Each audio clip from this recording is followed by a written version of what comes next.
Bonjour à tous, j'espère que vous allez tous bien et j'espère qu'il fait beau chez vous comme il fait beau ici. Je reviens aujourd'hui alors pour une toute petite vidéo pour vous amener à réfléchir avec moi sur la notion d'objet. Cette réflexion m'est venue il y a quelques jours alors que je discutais avec mon compagnon. À un moment de la discussion, il parle de posséder un objet et ça avait fait tilt en moi, ça m'a travaillé quelques jours. Et j'en suis arrivée à me poser la question, est-ce moi qui possède l'objet ou est-ce l'objet qui me possède? Si on remonte dans l'étymologie du verbe posséder, on en arrive au latin possidere, c'est-à-dire être possesseur, qui se compose de deux mots latins, potis, qui peut, qui est puissant, et sedere, c'est-à-dire être assis et demeurer. Donc si on regarde un petit peu cette étymologie, on se rend compte que dans le verbe posséder, il y a la notion de domination, donc c'est puissant, potis, et la notion de durée, c'est-à-dire que ce pouvoir-là doit durer dans le temps. Donc c'est sedere, demeurer. Donc nous posséderions un objet car nous avons un pouvoir sur lui, et ce pouvoir-là s'étend dans la durée.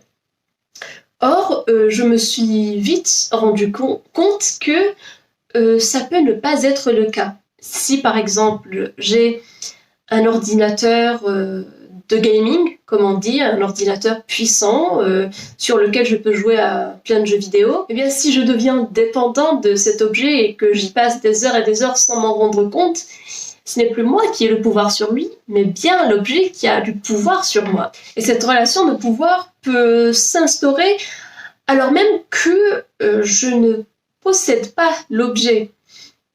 C'est-à-dire, si j'ai envie d'acheter un objet et que cet objet exerce tellement de fascination et me donne tellement envie de l'acheter que je ne pense qu'à un temps à regarder sur mon téléphone les différents prix de l'objet sur plein de sites, que je fais défiler mon écran pendant plusieurs heures à contempler cet objet, eh bien, là aussi, la relation de pouvoir, ça s'inverse vite. C'est moi qui donne justement ce pouvoir-là à cet objet. En quelque sorte, je me rends esclave un petit peu de cet objet-là en ayant un comportement démesuré. Surtout qu'aujourd'hui, on a l'habitude que nos désirs soient vite satisfaits. Donc si j'ai envie d'acheter quelque chose, eh bien je le commande sur Amazon et il arrive le lendemain ou le surlendemain par exemple. Je pense que notre relation aux objets aurait été autre si nos désirs d'achat d'objets n'étaient pas satisfaits aussi vite. Si par exemple j'ai envie d'acheter une paire disons de boots et que je commande ces paires de boots et qu'elles n'arrivent pas au bout de 2, 3, 4, 5 jours, et bien après je les oublierai un petit peu jusqu'à ce qu'elles arrivent. Ah, et là je suis contente. Contrairement à cette satisfaction immédiate du désir qui entretient un petit peu ces désirs-là et qui les renouvelle vite. Parce que je peux aujourd'hui acheter une paire de boots, elle arrive demain, et donc le surlendemain, je vais commander un pantalon qui va aller avec ces boots, etc. Donc c'est un petit peu un cercle vicieux. À ce moment-là, c'est l'objet qui a du pouvoir sur nous et non le contraire. L'objet, objet, ce qui est devant, implique une distance par rapport au sujet qui regarde cet objet. Cependant, il me semble qu'il n'y a pas que cette relation qu'on peut entretenir à l'égard de l'objet, c'est-à-dire quelque chose qu'on voit devant, un outil par exemple dont on peut se servir pour accomplir une tâche, donc qui a une valeur objective, utilitaire. Il me semble qu'il peut y avoir aussi, et nous le savons tous, une relation subjective à l'objet, à ce qui est devant. C'est-à-dire que je le prends et je l'intègre en moi qui suis le sujet.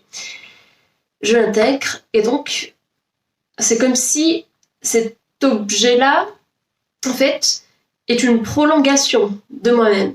Il me représente. Un exemple, Pour ma part, je ne voulais aller nulle part, je ne voulais pas déménager sans mon piano.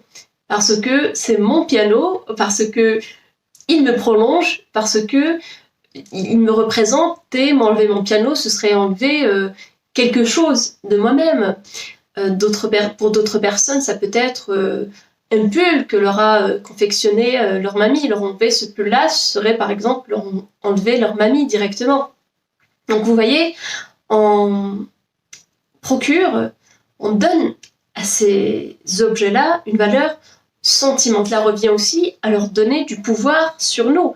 Parce que si je perds ce pull que ma mamie m'a confectionné, ou si mon piano est cassé, eh bien je suis directement affectée, je peux même déprimer.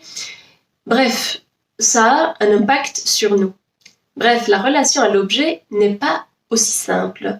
Nous croyons posséder les objets, or ces derniers nous possèdent tout autant. Ce qui rend incongru l'utilisation du verbe posséder dans le cas de l'objet qui, lui, me posséderait, c'est le fait que l'objet en soi n'a pas de conscience, comme nous, les êtres humains, qui sommes des personnes qui avons un esprit, des consciences. Donc l'objet en soi, un canapé par exemple, n'a pas de conscience.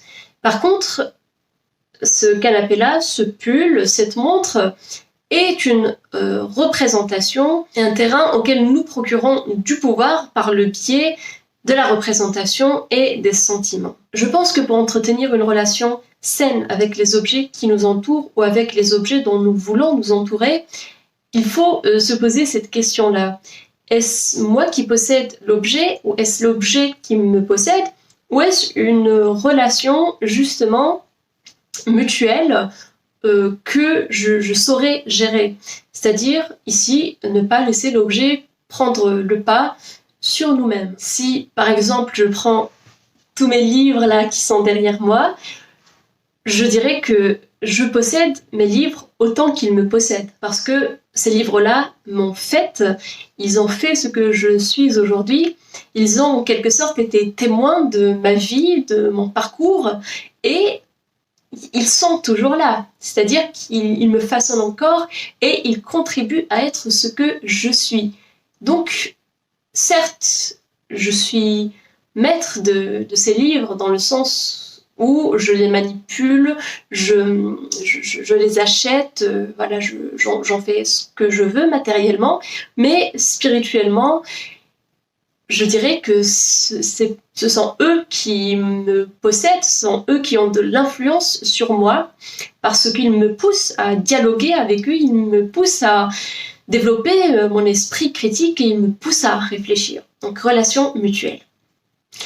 Dites-moi si vous êtes déjà posé cette question-là, comment vous y répondez, comment est votre relation avec vos objets quotidiens. Je suis vraiment curieuse de le savoir et n'hésitez pas à me partager votre réflexion autour de ce sujet-là que je compte creuser plus. C'est vrai que dans notre vie quotidienne, on n'y pense pas souvent. Donc quand ça fait tilt comme ça, c'est qu'il y a quelque chose à creuser. Voilà. Je vous souhaite donc une agréable journée. Prenez bien soin de vous, partagez la vidéo, commentez, aimez, ça aidera à faire évoluer la chaîne. Et je vous dis à très vite!